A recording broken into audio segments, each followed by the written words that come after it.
Армен собственик си на IT компанија во Швајцарија, но и на иста таква компанија во Македонија. Но она што е интересно во овој период на ширење на пандемијата на коронавирусот во земјава, развивте една интересна платформа насловена како Македонија помага. Може ли да ни каже за што станува збор и која е незината главна цел? Ние со тимот во Скопје, бидејќи бевме и погодени на почетокот од ситуацијата, така да проекти беа on hold или откажани.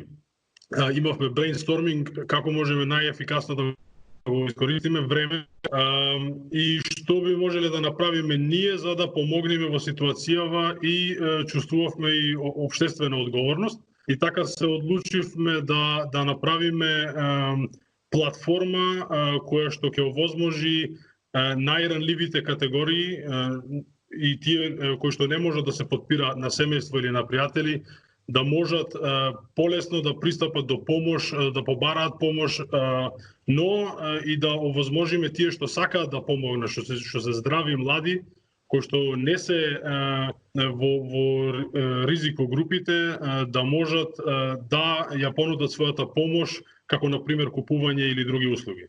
Како се тоа ќе функционира, каква ќе биде конекцијата помеѓу оние кои што имаат потреба помош и оние кои што ќе може да помогнат или кои што ќе сакаат да донираат во една ваква ситуација? Конекцијата е многу лесна, значи ние се потрудивме да направиме нешто што е едноставно и што да кажеме секој би го разбрал, значи можноста да волонтира е со една регистрација која што се прави преку social login, например Facebook, Google Plus и така натаму.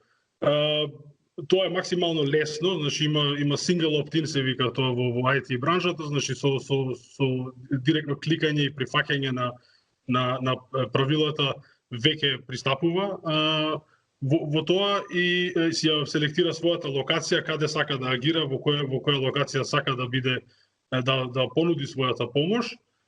После тие кои што бараат помош можат без регистрација директно на страната да селектираат преку локацијата во која што се волонтери и услугите исто да може да ги штиклираат и така волонтерите да ги најдат. Интересот гледаме дека е многу голем, значи има многу пристапи на платформата.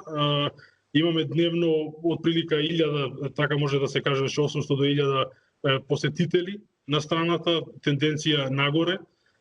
И за крај, ти си речи си од рано до свое детство живееш и работиш во Швајцарија. Кои се твоите планови, дали можеби планираш и дали можеби твојата иднина ја гледаш токму овде во Македонија?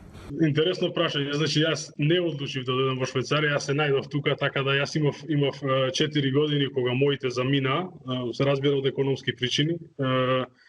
И јас сум тука образован, јас тука завршив универзитет, јас тука завршив мојата школа, тука го изградив мојот бизнис, но Македонија секогаш ми беше мила и затоа и се одлучив и да инвестирам во Македонија. Значи фирмата што имам во Македонија, таму јас сум исто партнер каде што инвестирав, каде што ги нудам услугите од Македонија тука. Јас не ја исклучувам можноста да би се вратил во Македонија, но за сега тука ми е исто дома. Така да јас сум и македонец и швајцарец.